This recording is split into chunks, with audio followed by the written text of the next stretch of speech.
Peace and blessings. This is Nubia, I, the raw food goddess, the womb priestess, and the holistic practitioner. Good morning, my women who run with the womb. So this is our second video in the series, Creating Sacred and Healthy Relationships.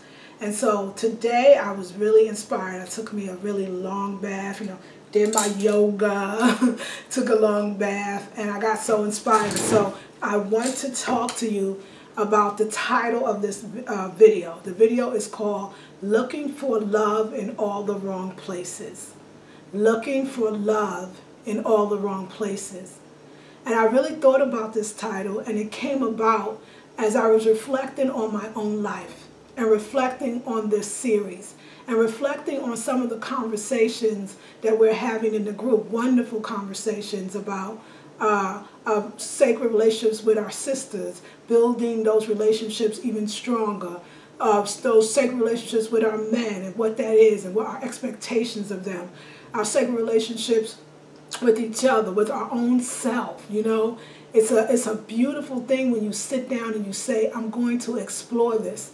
And I'm going to be here to get the help that I need. And I feel the energy from the group. I feel the love from the group. I feel the togetherness already. We are healing. And it's a beautiful way to be open to it. And you all are. And it's just such a beautiful thing. So again, I want to talk about what Sherry said on the call on Monday. For all my new group members, welcome, welcome, welcome. I am so glad that you are here. I love the energy you bring in already. And I want to just acknowledge you and welcome you and say to you, introduce yourself, tell your story, tell why you're here, what you hope to accomplish, what parts of yourself you want to heal, those things, and share with the other sisters your story. As far as the sisters that's been in for a while, share your story as well. So, looking for love in all the wrong places. So on our Monday call, for those that have not gotten the call, it is still on the group page. And I'll just say, Fahima Rochelle will make sure that she'll point you to the Monday call. If you've got the course description or the curriculum, you know that we have a call every first and third Monday. It's a free conference call, literally a conference call. And on it, Sherry had made, one of the members of Women Who Run with the Womb, this group, made a wonderful point about the fact that we seem to nurture or care more about, if you will, or seemingly care more about our relationships with our male counterparts or our men, our spouses, our lovers, potential lovers, men we want to be our lovers, right? Men that are not our lovers, but they act like they are lovers, men who ain't loving us, but we want them to be our lovers, all of that, more than we really take care and nurture that relationship with our sisters or our best friends or your girlfriends, your partners, all of those things. We don't really treat those relationships in the same way. And I was saying that I would like for us in this particular video to dig deeper into the meaning of that. And I was saying in the group that I have to honestly say that I remember throwing or blowing off my girlfriend, my sister friend, my best friend, my friend, my sister, that's all you can say, your girlfriend, your homie, my sister, for a guy. So let's say me and her had a date, me and her we're going out tonight. We're going to eat, or we're going to go out and dance, or we're just going to kick it. We're going to take the children out. We're going to have a girls' night out. We're going out, or I invite her to my house, or we're going to have lunch, or whatever. And then that guy calls. The one you've been waiting for the call all the time, the one who calls sporadically, the one who calls sometimes just for a booty call, the one who calls. Whether it's a negative call or a so-called positive call, he called. And so in a minute, I'll call up in a minute. And this is what I used to do. I'll call up in a minute and be like, you know what, girl? I don't have time. Tyrone called, honey. And so, we're going out tonight. Or some women don't even say who Tyrone called. You know what? I got to cancel tonight. I'm not really feeling well. Or some women just say, girl, my man called. So, and the sister on the side, either she does one or two things on the other side of the phone. The sister you was going to hang out with. Either she says, you always do that. That's not right. I'm disappointed. Or she said, girl, I understand that because if my man called, I would definitely tell you, I would be like, girl, I'm going too. I'm going to go with him. Where did we get that? Why are we not valuing the relationships with the sisters? And why are we as sisters allowing that to happen? Which means that everybody involved, including the man, is putting himself first. We were taught from very little girls, whether we saw our mothers. I remember in my family, my grandmother is from the South. She's from North Carolina. And I remember growing up in my house in Brooklyn and seeing that my grandmother served the men. Not just served the men first, served the men only, meaning she made their plates. She made their plates. She told them she got their plates. Matter of fact, she would tell me and the rest of the girls to come in the kitchen to make the men's plate. So we grew up with always putting them first. We saw our brothers were able to maybe not have as many chores as we have. And matter of fact, we did their chores. We were always expected to be the mature one, to let them have what they want. We seen it very early. And so we accepted that it's our relationship with our best friend is not as important. She accepts it as well sometimes because she knows that she said it. I would do the same thing if he calls. And usually, and because we jump to it, you know, when my baby call, I jump to it. Now that song right there, listen to that Aretha Franklin song, jump to it. Meaning when he called, I got to jump to it. I'm in a hurry, I love to give. When my baby call, I got to jump to it. And that's what most of us have been trained to do. And why do we do that? Because there's a part of us that believes that if we don't, some other woman will. If we don't make ourselves available, somebody else will. If we don't do what he says, somebody else will. And so we're living for that place of lack. We've been trained, in a lot of ways, I'm going to say incorrectly, to put men before our own relationships, even with ourselves. I've seen sisters, and I'm sure I've been one of them, that was sick or tired, told everybody I'm going home, I'm taking a long bath, I'm not coming back out again. And next thing you know, he called, and I'm back up again, back out again, ready to go, and not even was in the mood, but he called. I think that I was thinking about this. I was thinking about a lot of things. I was thinking about promiscuity. A lot of people assume that when a woman is promiscuous, that she's a hoe, right? And a hoe has a lot of different meanings, I realize today. A hoe today doesn't necessarily mean somebody who's out on the street selling it, or somebody that's a call girl in the house that's selling it. It doesn't necessarily mean she's selling it. A hoe also means somebody who gives it up easily, right? That's another example of she's a hoe, she's a slut, she gives it up easily, right? But I want to go a little deeper into that whole idea. See, I don't think all women that give it up easily, or women that give it up easily are necessarily hoes. Women that don't care about themselves or care about this person more than themselves or want something so they give them something. I do believe the women want something, but it's not because they're bad people or they're immoral or they have no virtue. It is because they were trained to believe that I need love and I have to get the attention of men. And because I was taught that from my grandmother, from my mother, from everything around me, from society that says to obtain the attention of men is everything. And so I know something men love, and I know something men want, and I know something men like, and it's sex, and I have it. And if I give that to them, then they'll stay with me. And that one doesn't work, and they try it again, because everything keeps saying sex sells. Sex is how you get a man, how to have good sex. All the magazines, the Cosmos, all the magazines, how to make him happy. 5 ways to please your man. What men say they want in women. What mistakes women make when dating men. I mean, so it's all around you. And so you get back up again and you hope that this is the one, and you give it up so easily, and you say, wow, he's going to stay with me. I gave him what he wanted. He keeps leaving. Because see, what it is you're not giving yourself what you want or need. Because a lot of times, I mean, women be like, well, I'm just sexual and I like to have a lot of sex. And then I go, well, do you want to have a one-on-one relationship? Of course I do. Well, is this getting you there? Well, no. And so they get confused, and I go, well, I mean, let's separate the two. Sexuality, having sex, having that feeling of a sexual orgasm, you could actually have that in other ways. I have to say that I'm not wanting to have physical sex. I'm turned on by my beautiful home that I'm fixing up. I'm turned on by the baths that I take, or the way that I look, or the way that I style my hair, or the way my career is moving. I'm turned on by the travel or talking to new people. I'm turned on by doing these videos. I am enough. And the moment you realize that you are enough, You don't look for somebody else to validate that. You have to understand that what you have between your legs, it is valuable, but it's valuable like a jewel, because that's what it is. It holds so much power. And every time we let people into it that is not powerful or that is taking from us without any intentions of giving back, we actually lose a little bit of our power. So that's where the low self-esteem starts to come. The low self-esteem is actually connected in a lot of ways for a woman. Yes, our esteem in a lot of ways is connected to our yoni. The more we keep it, the more we value it, the more we say no when we know we want to say no, when we know this is not the person of their highest, the more that we do that, the higher our esteem grows. Of course, when people say, oh, men are attracted to good girls, they only marry the good girl, they don't want the woman that's been around a few times, it's not just some moral thing. It's an energetic thing. See, the woman that holds it, and I don't mean be a virgin to forever, I mean is more discerning about her sex.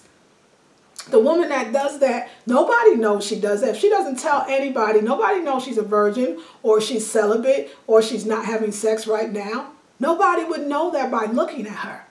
But there's an energy the way men approach a woman like that. Because there's a dignity and a pride. She understands that that energy is here to be used for something else. Plus, she has to do a certain amount of work and understand that if she doesn't get the man in this lifetime, she will be happy anyway. It's about finding those other things that make you happy. A lot of times, being with our girlfriends, being with our best friend, our sister friend, it's very fulfilling. We had a good time. We laughed like never before. We ate great foods. We shopped together. It was a fulfilling day. But at the end of the day, when we come home, and we constantly, when we with her, we with her, we checking that cell phone, seeing if Tyrone called. Still not enough. We want Tyrone to tell us how great we are. We want Tyrone to tell us he misses us. And so then we get home, Tyrone didn't call, so we on that phone, tick, hey Tyrone, what you doing? Did you miss me? Because we still have those abandonment issues, some of us, because we still are looking for love in all the wrong places. But the love really is the love within yourself. So being in this group is looking for love in all the right places. Decorating, sacred, making your space more sacred is looking for love in all the right places. Taking sea salt bath, eating healthy foods, eating organic foods is looking for love in all the right places. Saying no to somebody that you know is not going to work for you. Saying no to it is looking for love in all the right places. We have to understand that the relationship with our sisters is not good enough that it's okay if she cancels on me or I cancel on her. It's not acceptable. Because if that man cancels on you, why are you more upset when he cancels than when your girlfriend cancels on you? Why are you more upset? What are you expecting from him? Usually the relationship with the sister, you have more time to nurture. You've been with her longer. So why is that not of the utmost importance? Men respect women who have best friends and good best friends that love them. Because another thing is good men too. Good men, what I love about good men, if you have a girlfriend or best friend who is not good for you and he can see it, and this is the good ones, because there's some ones that's not good, but they want you to think you don't have a good relationship with your girl because they want to split you up so that he can control you. That's different. But if you have a good man in your life and he sees that your girlfriend is not good to you, and he's going to let you know. Because he respects and values that your girlfriend cares for you. A lot of us don't have daddies, or we don't have daddies that are in our lives, or we don't have daddies that know how to be daddies. But if we cultivate that relationship with our best friend, our girlfriend, in a sense, she can be that blocker in a positive way. In a sense, she could be that blocker. She could be that one that stands between him getting close to you. She could be that one that goes to him and say, I know you date my girl, and I'm telling you, if you look shady, you do something shady, I see you doing something, I'm telling. Let him know right away. This one cares about me. And if you have many sister friends, then they won't, the man that's not good for you, a shady brother, can't get near you because he can't get through all the women. We have to look at our women, the women in our lives, our sisters and elders and grandmothers and mothers and aunties and godmothers and step aunties and all these people. We have to look at, and the sisters and women who run with the womb as our clan. And that as if this man has to come through this village as our village. And that these men have to come through this village to get to us. It doesn't have to be men protecting women and protecting our virtue. We can have other sisters protecting our virtue. What we want to do is when a man is interested in us, he should go to your best friend and be screened by her because she knows you better than anyone else. And another thing we have to do as sisters is when our girlfriend, somebody we trust and love and loves us, tells us that I don't feel him, something's not right, we have to listen immediately. We have to put that relationship more sacred because he can tell you anything. You don't know him, but you know her. And then you think that if I keep turning down every guy, then I'll be alone. But let me ask you now, by getting with every guy that's not good for you, aren't you continually being alone? Because it wound up that no good men don't want to stay around. That's probably what partly makes them no good, right? They don't want to stay around. So you're in the same thing, and you done gave up the goodies. You know that there's a powerful essence to your Yoni because when you give it up and he don't call or he don't come or he don't show up, it hurts you. Even when you haven't given it up yet, he don't call, he don't come, and he don't show up. He shouldn't get a second date, and he dang sure shouldn't get a third. So if we build these great communities as we are doing in women who run with the womb, and let's say right now that there's a sister in the group right now who is contemplating dating someone. I want you to be able to come to the group and say, because we've had this in women who run with the womb, and I think the sisters were so helpful, especially with a lot of the younger sisters, older sisters helping the younger sisters, but it could be vice versa. Just because you go up in age don't mean you know everything. And so you were some brother, was a fella, a man is interested in you. And you're not sure, you're instinctually feeling that maybe he's not right, but because you didn't have a lot of experience, you're not sure. I want you to bring this to the group and say, I'm dating him, this is what he's like, this is where he's from, this is what he says, this is what he's done so far, and allow your sisters to advise you as a village. And tell you what they think and respect all these hundreds of years. If we put all together the women and the ages of the women in the group, that's hundreds of years worth of wisdom.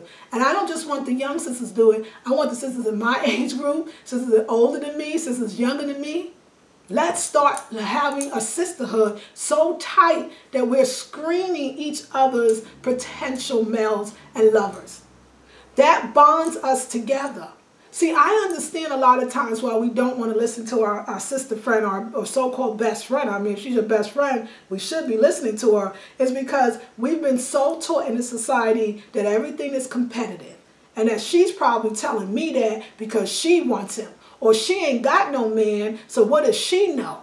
You know what, that theory is not always true. Some women don't have a man, but they have a great life. They don't have a man because they're not putting up with anything. They're waiting for the right one.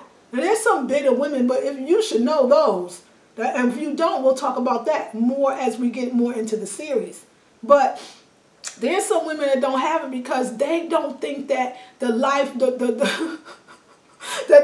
rises and sets on a man's ass and the value, and that he's more valuable than she is, because really it's the other way around. You can bear children. You can raise them. You can have more. You can breastfeed. You are the valuable one. You are the one that should be seeked out. If you're dating and you're not sure where it's going, if you tell us about it in the group, share that with us. Because this is how we're going to create beautiful relationships. So our assignment this week, we're not going to blow our girlfriends off because he called. We're not going to say that, oh, I can't have lunch with you or dinner or this and that because he called. We're going to nurture our relationship. We're not going to even blow our girlfriends off because we're tired and we give her 5 minutes notice that we're not going. I've done this and almost lost a friend that I've been knowing since I was 12 years old. Well, when I set the date to go out to lunch like last week, I was in the mood, but now the day come, and I think that because she's my best friend, she'll understand that I just don't feel like going. Now she was ready, excited. She enjoys my company, and I enjoy hers. Why don't we respect that? Why don't we look at our girlfriends in the way that we look at the man, a potential male that we're trying to impress? Why don't we why are we not impressing each other? Because when you hang out with your girl, you like her company. She likes yours. If we could build strong relationships with our sisters, and hopefully this group is going to start that, if we could do that, we would have to attract men that will want to build strong relationships with us. It's an energy thing. It goes back to the like attracts like. It's who we are. We're building an energy around us. And we have our sisters to go to, so we don't need to ask him for advice about how we should react to him. We need to talk to our sisters, our elders, our friends, women in our lives that love us. And if we surround ourselves around good women, and maybe even in a group, who knows, we could actually introduce each other to nice males that we think would be great for somebody else because we pre-screened him. The relationship with your sisters is everything. And we have to develop it. The way we work hard for our marriage, and we go to marriage counseling, and the way we work hard, if we're going to stay with Tyrone or not, because he did this and this and that, should we stay? That's the thought and the great thought that we should have into the relationships with the women in our lives. And I know we can go, and this is like I know that next year, one of my intentions is going to be creating sacred and healthy relationships, because this is so big. Like, we can go into, well, my mother wasn't a good mother. And we could go into, my mother never trusted women. We could go into, my mother and the women around me have always been shady. So and I need another intensive for that because it's so huge. But let's just start really this week being honest about our relationships with our sister friends, and being honest about our relationships with our male friends, and seeing where we could change a situation. Also, let's utilize the group in ways that we would if we were family members. And let's go back to that old-fashioned way of courting and getting advice from the elders and the council on what we should do about certain situations. Anyway, video number 2, I hope it helped. Let's keep sharing in the group. Let's keep telling about talking to each other, loving each other, supporting each other. Because I sure love y'all.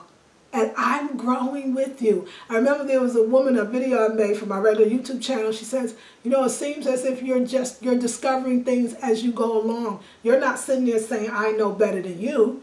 You're clearly saying, I'm growing as well. I think the one thing that I might have, because I don't think I have that much more than other people, is because I want to know. I want to change. I want to grow. And I'm willing to do the work. All you have to do, sisters, is be willing to do the work. And I know that the fact that you're in Women Who Run with the Womb, that you are willing to do the work. I love you with all of my heart. This is Nubia I, the Rawful Goddess, the Womb Priestess, and the Holistic Practitioner. And I'm sending you an abundance of sisterly love. Peace and blessings.